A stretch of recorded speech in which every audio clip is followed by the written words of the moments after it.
Olá, eu sou André Nóbrega e estamos em Bom Ambiente, o podcast da Associação Portuguesa de Geólogos. Hoje, dia 11 de novembro, a Associação Portuguesa de Geólogos celebra 45 anos.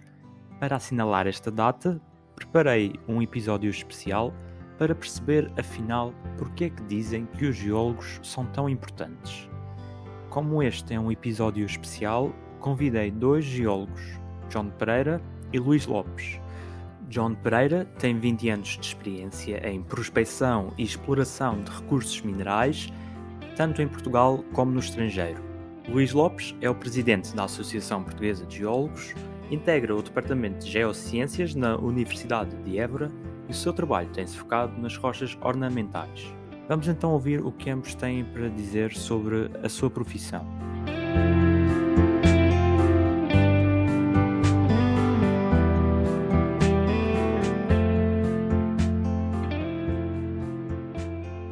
Vou começar por si. John, bem-vindo em primeiro lugar ao nosso podcast. A minha pergunta é, nós na nossa sociedade temos um conjunto de cientistas e de especialistas que nos são muito úteis e nós tendemos a associar imediatamente às áreas da saúde, de diversas engenharias, esse tipo de técnicos. A minha questão é, o que é que distingue o geólogo de todos esses cientistas e especialistas que contribuem para fazer funcionar a nossa sociedade?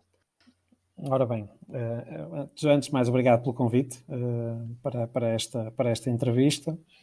E respondendo à pergunta, o que nos distingue mais é a visibilidade. Acho que é o ponto que nos separa dos outros, de um número muito grande de cientistas, mas em conjunto com cientistas como os que estão agora na Berra, por exemplo, que são os da comunidade da indústria farmacêutica e da investigação de futuros.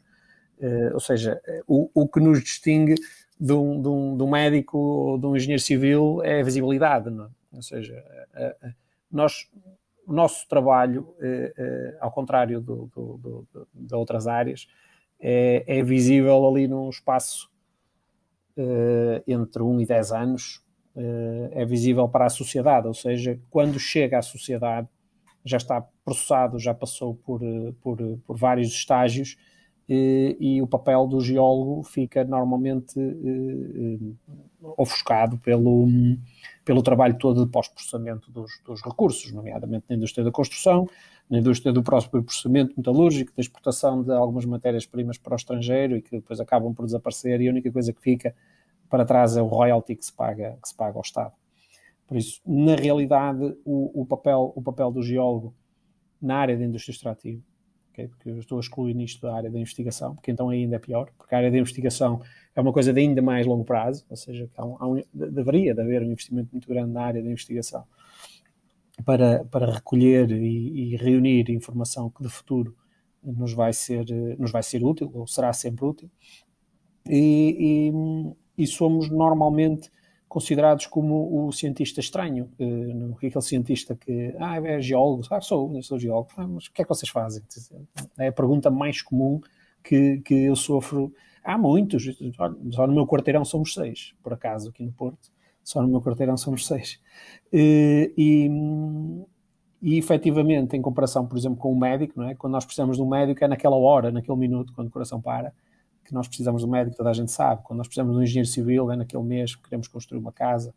E quando precisamos de um engenheiro informático, foi o nosso servidor que foi à vida e precisamos mesmo dele agora. Quando precisamos de um geólogo, ou somos uma pedreira que está com um problema, ou uma mina, ou um investidor que quer encontrar um projeto nos próximos 10 anos. Por isso, a nossa posição no gráfico é sempre o tempo. Não é?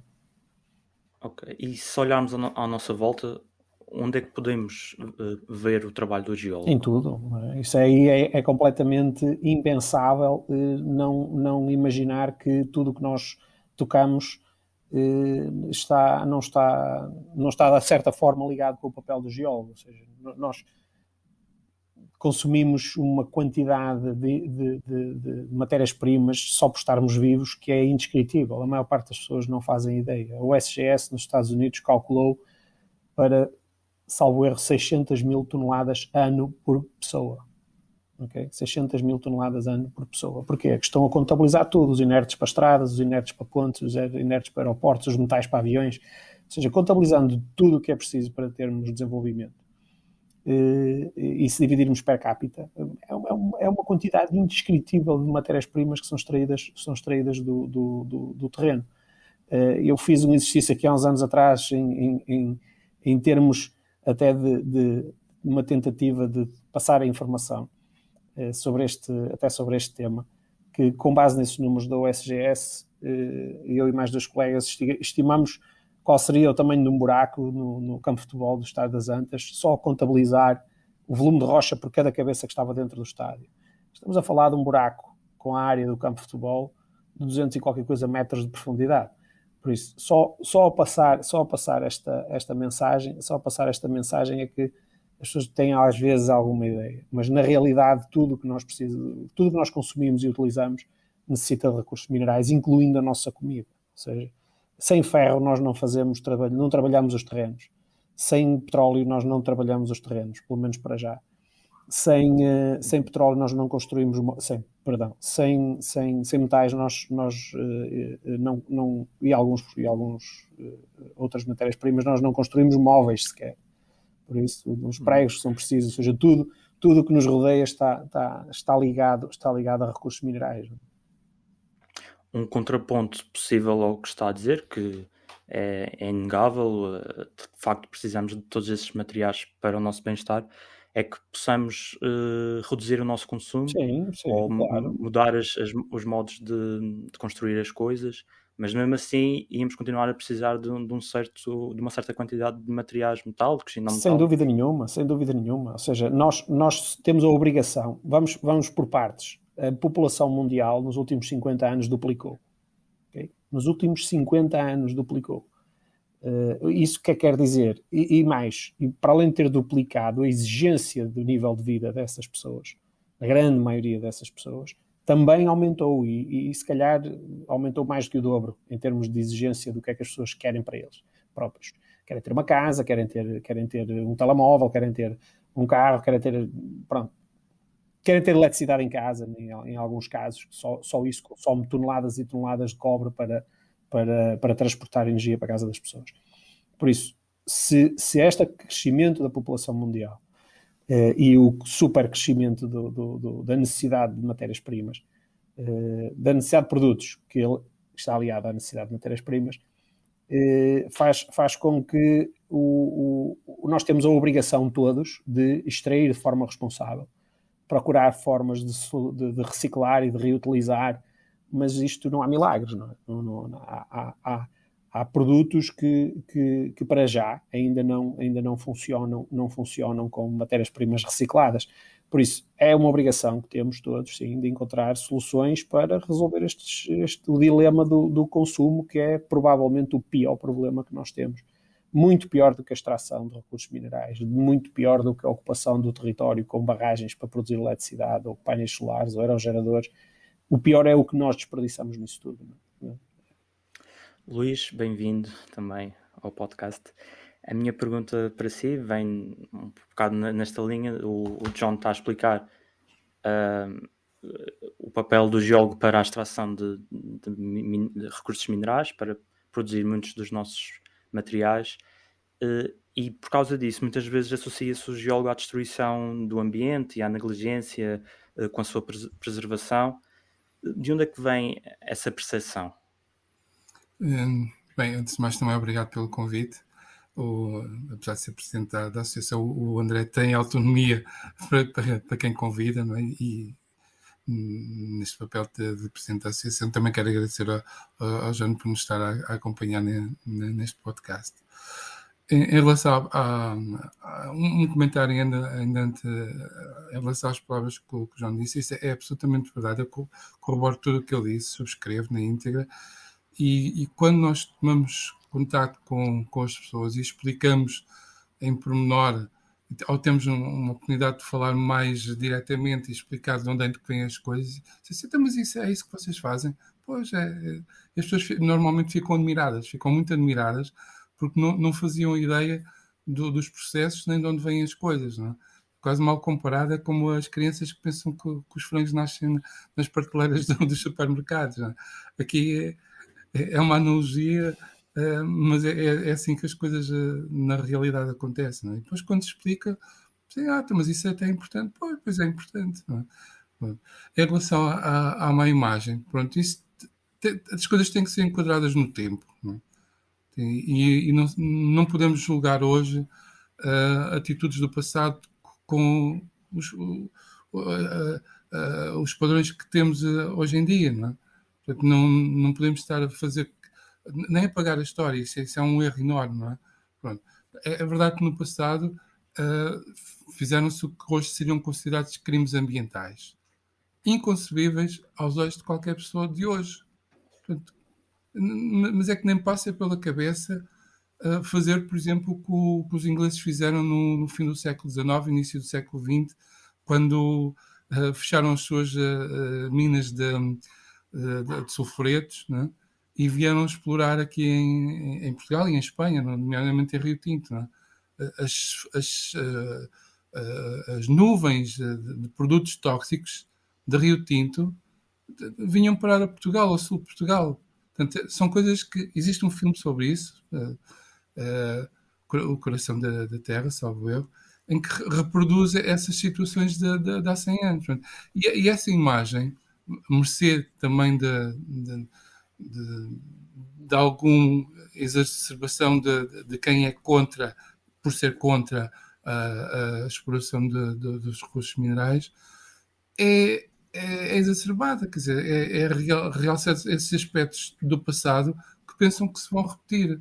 Portanto, atualmente as restrições à abertura, assim, eu se estivesse no papel de um diretor de uma empresa mineira, estava muito preocupado, porque a lista de requisitos é tão grande que desmoraliza qualquer um que não esteja por dentro, não é? Portanto, e acho que é essa noção que as pessoas não têm. Portanto, e ao ponto de confundirem o que é uma fase de prospecção com o que é a exploração. Portanto, a prospecção pode abarcar áreas imensas, não é? Mas depois o que nos interessa e onde é viável é identificar alvos que às vezes têm um impacto muito reduzido comparativamente a outra atividade humana. Por exemplo, eu acho que não há nenhum presidente de Câmara que, se o governo lhe propor uma autoestrada que passa à porta, vá dizer que não quer. E agora vamos ver qual é o impacto de uma autoestrada no território. Quantas vezes é superior ao terreno ocupado por uma mina, mesmo de média dimensão. Portanto, e são estas coisas que, para nós que somos da área, ficam assim um bocadinho. Então há 2 pesos e 2 medidas, quer dizer, então como é que é, não é? Portanto, isso também é fruto disto mesmo que estávamos a falar, que é do desconhecimento de onde vêm as coisas, e porque chegam às mãos de cada um quase de mãos dadas. Portanto, não se tem a noção dos processos que estão por trás. A verdade é que o geólogo também não trabalha só na prospecção e exploração mineira, há outros papéis que ele assume na sociedade que também são importantes. Quer-nos falar um pouco sobre alguns desses papéis possíveis, Luís? Sim, nomeadamente nas questões de segurança para as pessoas, não é? Portanto, é assim, um geólogo com formação base, não precisa ser especialista, que ande numa praia, por exemplo, onde haja falésias, olha para as falésias e identifica fraturas, identifica falhas, identifica riscos que estão ali, não é? Portanto, aquilo é um risco, não é? Portanto, é um perigo, mais do que o risco, é um perigo, não é? Portanto, só será risco se houver pessoas a ocupar aquele espaço, não é? Pronto. Nessa parte da segurança para as populações, acho que temos um papel importante na identificação dos riscos e depois na ajuda e no auxílio a outros profissionais de outras áreas na diminuição do risco associado a esses perigos que identificamos. Portanto, quando nós dizemos que não se deve construir num leito de rio, as pessoas ficam assim, não, tem porquê? Não é? É assim, porque não é que vai acontecer amanhã, mas num período recente, muito recente, nem sequer estamos a falar de tempo geológico, nós olhamos e vemos que ocorreu ali algo que se existisse pessoas a ocupar o espaço, estariam em perigo, estariam em risco, não é? Por exemplo, eu lembro que há aqui no Alentejo há várias linhas de água em que o leito de cheia tem algumas dezenas de metros de largura, e depois vemos lá árvores com, digamos, 7, 8 metros de altura. E quando andamos próximo dessas árvores, identificamos restos de plásticos e outros escombros trazidos pela corrente. E a gente fica assim a olhar. Então, mas isto aqui, mesmo que eu não estivesse cá, não houve notícia de perdas de vidas, não é? Isto aconteceu. Portanto, isso aconteceu e já havia plásticos. Então, se calhar, uma casa dura mais de 100 anos, esperamos nós, não é? Então, eu não vou fazer aqui uma casa onde, num período de tempo de 100 anos, não posso ter esse problema à porta, não é? Portanto, isso remete-nos para toda aquela celeuma e para todas essas notícias que foram noticiadas no centro da Europa, em que qualquer geólogo de formação, não precisa ser especialista, olhava para as imagens e ficava até um pouco chocado. Então, não é? E isso chocava os próprios alemães, que diziam que isto não podia acontecer aqui, não é? Nós não estamos no terceiro mundo, não é? Portanto, isso leva-nos a essas considerações e até a desconsideração por nos chamarem a contribuir para nesse caso, para o ordenamento do território. Pois. É um exemplo, não é? Há muitos outros. Exato. É isso, o ordenamento do território é mais uma área de intervenção do geólogo. Outra ideia feita sobre a geologia é que é uma área profissional sem saída, que serve só para estudar calhaus.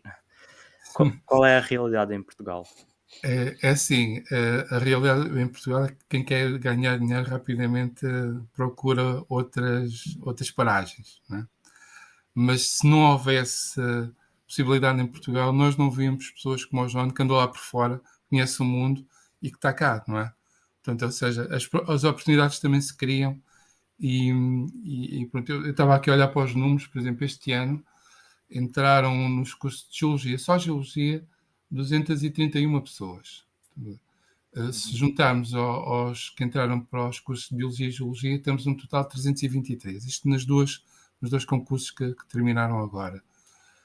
Assim, era bom que todos estes chegassem ao fim e se formassem, né? Mas sabemos que a realidade não é essa. Muitos entram num curso e depois mudam para o outro.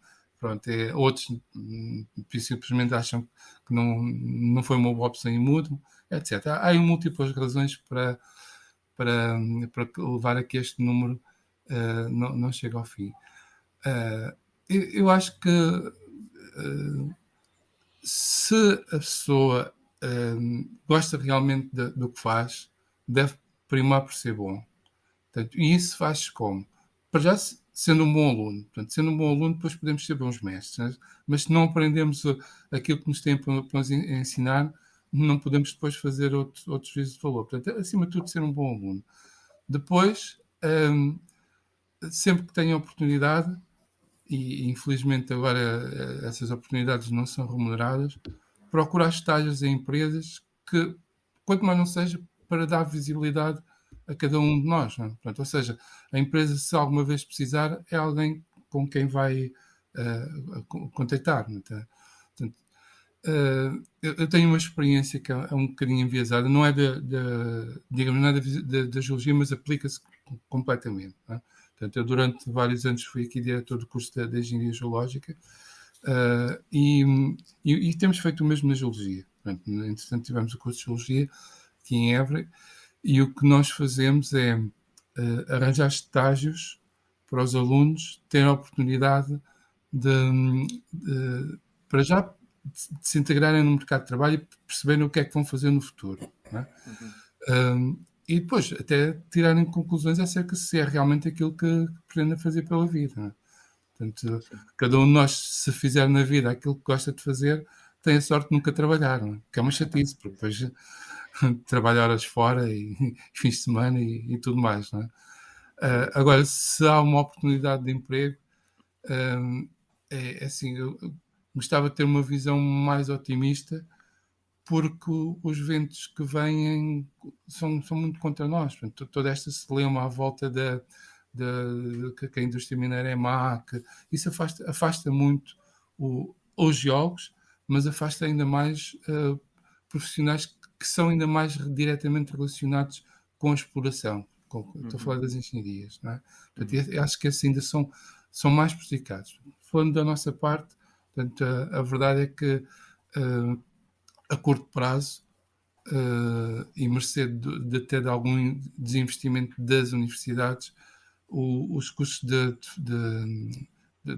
formação, portanto, o ensino, os cursos de ensino vão ter alguma procura e até alguma necessidade de profissionais para essa área, não é? Pronto, que as pessoas estão muito perto da reforma. Está bem que é verdade que há menos alunos, mas mesmo assim vai haver falta nessa área. Okay? John, pela sua experiência pessoal e por esse percurso que fez de Portugal para o estrangeiro e do estrangeiro para Portugal, quais são as oportunidades que um geólogo de prospecção mineira encontra no nosso país? Ora bem, isto há uma dualidade aqui e há uma série de problemas que têm que ser abordados, se calhar, antes de pensarmos no mercado propriamente dito, porque pronto, Portugal nos últimos 10 anos, pelo menos, eu diria mesmo nos últimos 10 anos, sofre de um problema que aparentemente está a começar a ser resolvido agora, que é a falta de uma estratégia nacional para recursos geológicos. Ou seja, como do ponto de vista político não havia uma estratégia e que quem está ligado à área sabe do brutal desinvestimento que houve por parte do Estado nos organismos que representam a geologia, nomeadamente no LNEG, no Laboratório Nacional de Engenharia e Geologia, e na própria Direção-Geral de Geologia e Energia, que é quem tem a tutela. Ou seja, há um desinvestimento em recursos humanos, em meios, em tudo, um desinvestimento, um desinteresse brutal pelo setor, mais uma vez porque é um setor que só é perceptível o impacto ao fim de 15 ou 20 anos de falta de investimento, e com o resultado do bom trabalho de alguns, da grande maioria dos técnicos dessas entidades, que com muito pouco foram fazendo muito, não é? E quanto mais faziam com pouco, mais sofriam cortes e menos tinham e continuavam a fazer, e achava-se suficiente, ou seja, do ponto de vista da política, parecia suficiente. E agora, como há falta de matérias-primas para fornecer de todos os tipos, já é, ai meu Deus, que é os minerais críticos e que nós vamos ter que resolver o problema, só que agora estamos 10 anos atrasados e vamos precisar de 10 anos para estudar e sabermos o que estamos a fazer. Por isso, nós efetivamente temos um potencial muito grande em Portugal de profissionais, ou seja, as nossas universidades formam excelentes profissionais. Aliás, eu felizmente tenho colegas meus que estudaram comigo, que estagiaram comigo e com quem eu trabalhei, passei a ser colega de trabalho e que são profissionais de altíssimo nível, que trabalharam no estrangeiro e são referência. Não é? Neste momento são pessoas que quando fazem falta nos projetos onde estavam, nota-se logo. Porquê? Porque o nível de trabalho que é produzido é muito acima da média do nível do trabalho produzido por colegas formados no Reino Unido, nas melhores escolas, e nos Estados Unidos, nas melhores escolas. E não estou a dizer isto não estou a referir nomes, por isso estou a dizer isto com total sinceridade, ou seja, temos profissionais de muito alta qualidade a trabalhar em Portugal. E, claro, a maior parte do tempo estão a trabalhar no estrangeiro porque cá não há oportunidades. Ou seja, houve uma confusão muito grande por parte do Estado em relação ao que é a prospecção e pesquisa e a exploração. Não separam estes dois mercados, não entendem que a prospecção, pesquisa e o estudo do território é uma coisa que não tem nada a ver com a exploração propriamente dita. É uma coisa que é obrigação, porque a maior parte desses recursos minerais, à exceção das massas minerais, são propriedade do Estado, ou seja, sendo propriedade do Estado, para decidir sobre eles tinha que conhecer, para não acontecerem erros como aconteceu aqui numa autoestrada em Valongo, que à volta de 1/3 de um depósito de ouro foi usado como enchimento do vale seguinte, ou seja, desmontaram o talude, desmontaram uma montanha para fazer uma vala para passar a autoestrada com 4 faixas e separador central, e pegaram naquela massa e usaram como enchimento no vale seguinte. E estávamos a falar de teores muito significativos de ouro que foram usados para enchimento. Estamos a falar dos depósitos de lítio que vão ser inundados pelas barragens, que podiam perfeitamente ser enquanto a barragem está a decorrer, haver uma extração daquela matéria-prima e um armazenamento no estoque, seja para que fim for, mas pelo menos não fica debaixo d'água. Isto são medidas que se podem tomar, e essa falta de estratégia, essa falta de noção da necessidade da prospecção e pesquisa, do estudo prévio, de conhecer, teve um impacto muito grande nos profissionais. Ou seja, nós que andamos no terreno e que fazemos o trabalho, esse tal trabalho de base, não temos acesso ao território. Ou seja, nós temos que trabalhar fora. Se tivéssemos acesso ao território, nós estamos a falar só da prospecção e pesquisa de minerais metálicos em Portugal, estamos a falar de um mercado que facilmente abarcava 20, 30 profissionais nesta área, mais os auxiliares de campo e pessoas que estariam a fazer trabalhos relativamente bem remunerados, que podiam ser relativamente bem remunerados. E quando eu digo isso, equiparado a um professor, ou equiparado com alguns anos de experiência, equiparado se calhar a um médico no início de carreira. Por isso nós não estamos a falar de salários de ordenado mínimo. Aliás, essa é uma das coisas com que eu luto sistematicamente nos projetos que represento cá em Portugal. Sou completamente contra os estágios não remunerados de licenciados. Ou seja, o estágio não remunerado, quanto muito alunos que vêm fazer uma experiência de verão ou uma coisa parecida. Agora, sou completamente contra e levanto-me sempre contra essa opção. Porque o estágio não remunerado foi uma figura que apareceu com muito boa vontade, mas que nos trouxe problemas muito sérios. Por isso, nós tínhamos esses tais 230 geólogos que entram por ano, ou que entraram este ano. Estamos a falar se calhar de uma média de 80 profissionais, não tenho esses números, mas a APG presumo que poderá ter, à volta de 80 profissionais que são formados todos os anos, a contar com a prospecção e pesquisa, com a extração, com as pedreiras, com as minas, com a geotermia, com a geotecnia, com uma série de outras áreas onde o geólogo pode trabalhar. Tem bastante saída, desde que aí está, como diz o Luís, sejam bons profissionais e que estejam bem posicionados. Não é difícil de encontrar, é difícil de manter. Ou seja, é uma área, especialmente na prospecção e pesquisa, é uma área em que nós ser dispensado de uma empresa é normal. Ou seja, eu dou-vos o exemplo, em 2019 fui despedido, entre aspas, e readmitido em projetos no espaço de um ano umas 4 vezes, porque os projetos abrem e fecham e faz parte, não é? Ou seja, a probabilidade está contra a geologia, no caso de abrir mina. Ou seja, quando pegamos numa área de prospecção e pesquisa, a probabilidade daquilo ser mina é de 1 para 1000, ao contrário do que as pessoas imaginam nos média e mesmo os jornalistas publicitam, não é? Que uma área de 500 km² não vai ser uma mina de 500 km². Com sorte, em 10 áreas de 500 km², há uma que vai abrir uma mina. E a mina há de ter meia dúzia de km², se tanto.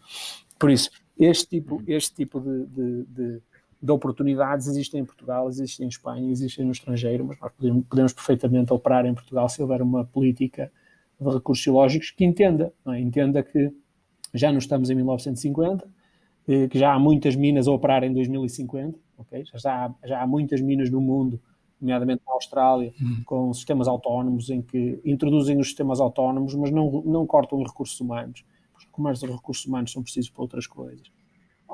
São qualificadíssimos.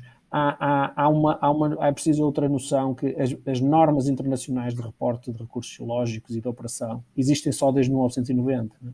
Se os média e a população que está contra a extração de recursos minerais se refere sistematicamente a exemplos de 1950, não é? Estamos a falar de coisas completamente desajustadas no tempo, e o papel do geólogo é também esse, é informar e passar a mensagem que nós somos os primeiros a querer fazer isto direito. E também deve ser um garante de sustentabilidade, quer ambiental, quer social, num projeto mineiro, não é? Claro. Hoje em dia não há projeto mineiro. Não há projeto mineiro. E isso é chave para a discussão social que há em torno das minas.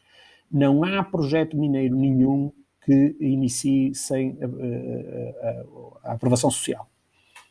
Não há. Nós já não estamos nesse tempo. Ou seja, não há empresa mineira nenhuma que aguente uma operação em que a população não entende e não quer que a operação esteja lá. Não há, porque não é possível funcionar assim.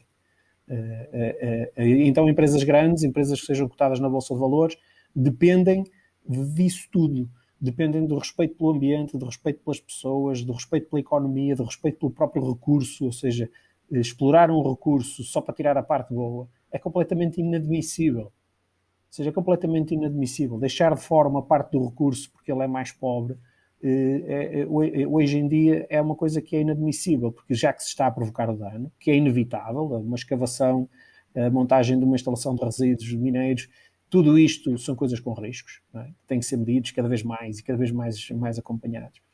E os cuidados são cada vez maiores. Claro que de vez em quando há acidentes, como houve o caso do Brasil, aqui há 2 anos atrás, da ruptura de uma barragem, e há sempre exemplos destes. Estamos sempre a falar de instalações antigas, mas as novas também não estão isentas de problema. Mas isto é como tudo, é uma atividade de risco que carece de o maior acompanhamento possível. Onde é que eu bato sempre na tecla com estas entidades que lutam contra a indústria mineira? Eu tento passar a mensagem que nós precisamos deles. Mas não é para lutarem contra, é para nos obrigarem a trabalhar em condições. Para obrigarem os administradores, porque se eles também não existirem, as empresas mineiras vão facilitando, vamos mais por aqui. Não. É preciso este ruído, mas é preciso que sejam informados, que saibam, e que a coisa não seja só o não porque não. Porque o não porque não funciona. Porque no dia que o minério valer mais do que a opinião deles, a partir daí chegam os ilegais, chegam os garimpeiros, chegam esses todos e vai tudo sem rei nem roque. Não é? Há um limite que a lei pode esticar, as restrições, até que a ilegalidade passa a compensar, e a partir daí nós, os técnicos, não conseguimos fazer nada, porque o dono da operação, que não é técnico, pega nas máquinas, manda as máquinas para o terreno, e depois nós já não temos papel nenhum. Por isso, os técnicos precisam dessas associações ambientalistas, precisam dessas entidades de defesa, de apoio das populações, para trabalhar com eles em conjunto e encontrar a melhor forma de fazer as coisas. Não se abre uma mina de um dia para o outro. Claro. Há muitas questões que podia perguntar sobre o âmbito dos recursos minerais, se calhar para um próximo episódio deste podcast. Agora entramos na última parte da conversa e a pergunta vai para o Luís Lopes. A atual direção da Associação Portuguesa de Geólogos, assim como muitos dos seus associados, acreditam que a criação de uma ordem de geólogos ajudaria a resolver algumas das questões dos problemas que abordámos durante esta conversa relativamente à valorização profissional dos geólogos enfim, a definir qual é o papel dele na sociedade. Qual seria então a vantagem ou as vantagens de formar uma ordem dos geólogos? Muito bem. Assim, desde logo, esta questão dos estágios que o João acabou de referir, de algum modo protegeria os recém-licenciados de alguma exploração derivada a não falta de uma orientação e de uma obrigação da responsabilidade, nesse caso social. Por outro lado, uma ordem não é só coisas boas, digamos assim, mas é um assumir de responsabilidades que a associação acha que deve ser assumida pela classe profissional. Desde logo, vai responder perante o governo. Uma ordem é um órgão que responde ou seja, são um órgão que auxilia o governo nas tomadas de decisão. Portanto, isso distingue-se de um mero sindicato, por exemplo. Não é? Portanto, tem essa responsabilidade de contribuir para a melhoria da imagem do geólogo, da profissão, e acho que é essencialmente isso. Portanto, o facto de ainda não termos conseguido subir de patamar, digamos assim, de algum modo descredibiliza-nos. Não é? Portanto, não está por trás daquilo que cada um faz na profissão. Portanto, as pessoas são profissionais, levam o seu trabalho muito a sério, mas é esta questão do reconhecimento. Portanto, comentários como que nós ouvimos de vez em quando, nem sequer são uma ordem. Portanto, ou seja, isso não vai mudar em nada o trabalho que fazemos, mas é uma exteriorização do reconhecimento que temos perante a sociedade. Portanto, é como se fosse uma profissão menor, não é? Portanto, e aquilo que o João referiu, que realmente o nosso trabalho não é visível imediatamente, a não ser em situações catastróficas, não é? Em que isto nem ouviram o geólogo e fizeram, etc. Não é? Portanto, a não ser nesses casos, é algo que precisa de tempo para que, e desse reconhecimento para ser valorizado perante a opinião pública. Não é? Portanto, mas como digo, é assim, sei que há colegas que não se revêem nessa posição, portanto, porque acham que vai trazer vai trazer coisas más, né? Nomeadamente, e falava há tempos com outro colega de uma outra associação profissional e diz que eu não vi vantagem nenhuma, a única coisa que vi foi o aumento de cotas. Quer dizer, não pode ser por aí, não é? Não é por aí que a gente vai ter o aval dos sócios. Não é? Agora, aqui é algo que é frequentemente falado, mais enquanto reconhecimento da profissão pelo Estado, que é disso que se está a tratar, é essencialmente nesse aspecto. Não é? Reparem que ultimamente, portanto, mercê de várias ações e até do conhecimento que temos das pessoas, temos conseguido ser chamados a intervir, nomeadamente nesta questão da Estratégia Nacional para os Recursos Minerais. Portanto, é de algum modo esse reconhecimento também. E também permitiria uma maior regularização da profissão, não é?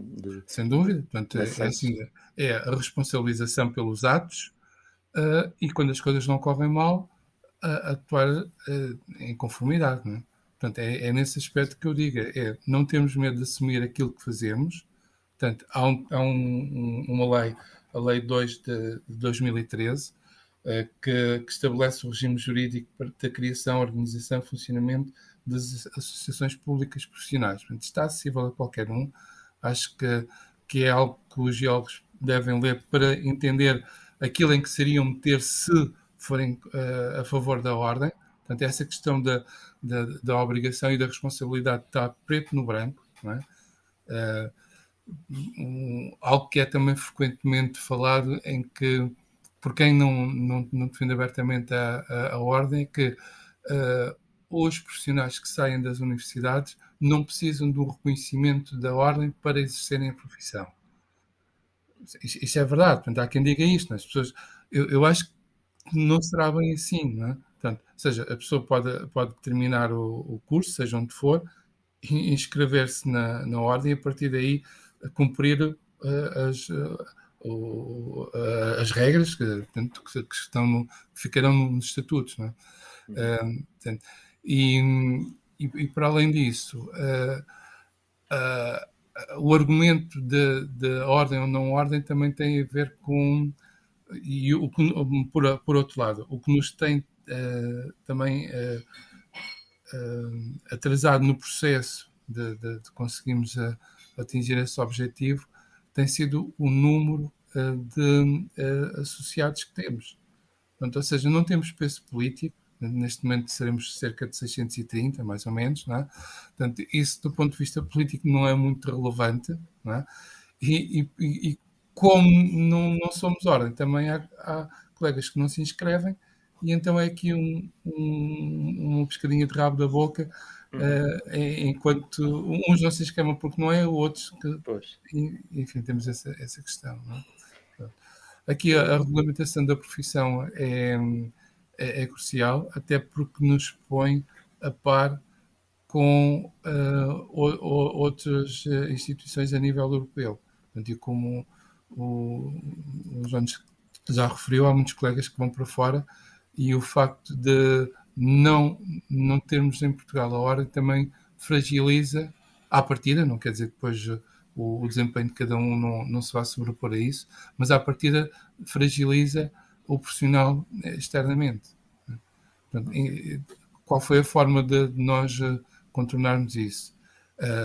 Ao título Eurogeólogo, em que, neste caso, a associação facilita o processo de acreditação enquanto Eurogeólogo. Mas pronto, é algo que podemos fazer muito mais, não é? Se tivermos esse reconhecimento imediato, portanto, porque vem logo uma série de conotações atrás que são imediatamente apreendidas pela sociedade. John, enquanto associado da APG, qual é a sua opinião sobre a criação de uma ordem dos geólogos? Ora bem, eu não tenho uma opinião, negacionista em relação à ordem, como o Luís diz de alguns colegas, mas, no entanto, não acho que a ordem seja uma exigência para nós nos fazermos ouvir. Ou seja, nós temos o exemplo da Ordem dos Enfermeiros, que continua há anos a batalhar para conseguir que o estatuto do profissional seja mudado e que ninguém lhes dá respeito, ninguém os respeita, ninguém lhes dá crédito e aquilo não sai. E temos a Associação Profissional, por exemplo, da Polícia, que não se pode associar com uma ordem, em que quando precisam de fazer, fazem e respeitam e fazem com que sejam respeitados. Por isso, o facto de sermos ordem ou deixarmos de ser, do ponto de vista da defesa da profissão, não me parece que seja uma justificação para nós não conseguirmos ser ouvidos. Ok? Pronto. Efetivamente, ser ordem traz-nos outro estatuto, mas eu acho que a associação profissional, o estatuto de ordem tem-nos sido negado, ponto final. Okay? Isto é que fique claro, tem-nos sido negado por quem emite o estatuto de ordem. Por isso isto é preciso que fique bem definido, porque não é uma vontade dos geólogos não conseguirem nem se qualificarem para chegar à ordem, é porque basicamente os governos sucessivos têm considerado que os geólogos não precisam de se organizar neste formato. Por isso, nós temos que nos organizar no formato que nos deixam, e se só nos deixam operar na base da associação profissional, temos que fazer os dois esforços, manter a pressão para ser ordem mas continuar com o papel importantíssimo de sermos ouvidos, de sermos reconhecidos e de participar sempre que somos chamados a participar como profissionais e a associação como representação desses profissionais. Agora, em relação à acreditação, eu acho que é uma necessidade extrema de Portugal ter um regulamento, seja ele qual for, de acreditação dos profissionais da área da geologia. Efetivamente, como diz o Luís, nós temos colegas que acham que a nossa qualificação é-nos dada com a licenciatura ou com a formação académica que temos, e eu discordo totalmente dessa posição, porque a licenciatura dá-nos o primeiro passo. Não há médico nenhum que não tenha uma carreira, que tenha que estudar e que tenha que demonstrar competências nisto ou naquilo, e noutras áreas, na engenharia civil, inúmeras. Ou seja, só o facto de termos a licenciatura não serve. Um exemplo disso são as normas internacionais, ou seja, quem opera na indústria extrativa internacional e na prospecção e pesquisa sabe o que é um competent person, ou seja, uma pessoa qualificada, e que às vezes é traduzido do competente direto para o português, e o competente tem um significado muito diferente em inglês, e que no caso da Europa e em representação pela Associação Portuguesa de Geólogos, o título de Eurogeólogo confere-nos essa acreditação. O que é essa acreditação? É um reconhecimento dos pares em que nós temos competências numa área específica. Eu sou Eurogeólogo na área da prospecção e pesquisa de recursos minerais, mas eu não sou Eurogeólogo na área da geotecnia, e eu não sou Eurogeólogo na área das massas minerais, nem sou Eurogeólogo na área da hidrogeologia. Isto porquê? Porque eu tenho 20 anos de experiência na área da prospecção e pesquisa. Eu estive exposto a uma centena de projetos em Portugal e no estrangeiro de prospecção e pesquisa, e mais uma dezena deles de operações mineiras. Por isso, eu não tenho competências, ou seja, não tenho qualificações específicas no tempo para ser um hidrogeólogo com esta qualificação. Por isso, este tipo de regulamentos, sendo omisso em Portugal, tendo saído agora a nova lei dos recursos minerais, com um regulamento em que fala efetivamente no responsável técnico das operações, tanto de prospecção e pesquisa, ou seja, de revelação de recursos minerais como de exploração de recursos minerais, fala do responsável técnico. e não aborda, por exemplo, o papel da responsabilidade do geólogo na definição do recurso mineral. Okay? Porque na definição da reserva e na definição da operação de exploração, isso é preciso a engenharia de minas entrar ao barulho. Mas na área da definição do recurso, modelo geológico, definição do recurso, o geólogo é impertrível, okay? É imprescindível.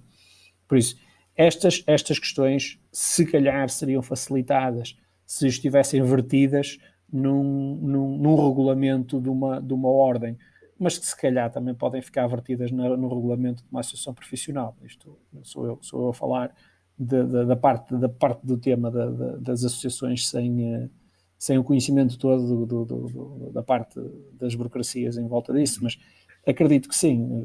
Nós, os colegas que optamos por fazer a certificação Eurogeólogo, é porque precisamos, não é? É porque precisamos de assinar relatórios internacionais, porque se esses relatórios internacionais forem para determinadas entidades, nomeadamente bolsas de valores, nós inclusive temos que nos inscrever nessas bolsas de valores como pessoas qualificadas e que os nossos títulos vão ser revistos. Ou seja, não é só a nossa licenciatura. Ou seja, eu para manter o estatuto de Eurogeólogo, eu todos os anos tenho que fazer provas junto da Federação Europeia de Geólogo, em que eu continuo a fazer ações de formação, em que eu continuo a trabalhar nesta área, que eu continuo a desenvolver trabalho nesta área. Ou seja, a licenciatura dá-me uma qualificação ad eterno, mas o estatuto de profissional da área não. O competent person não. É uma coisa que deve ser renovada, por isso. Se a ordem traz esses regulamentos, se calhar sim, se calhar vai ser uma coisa boa.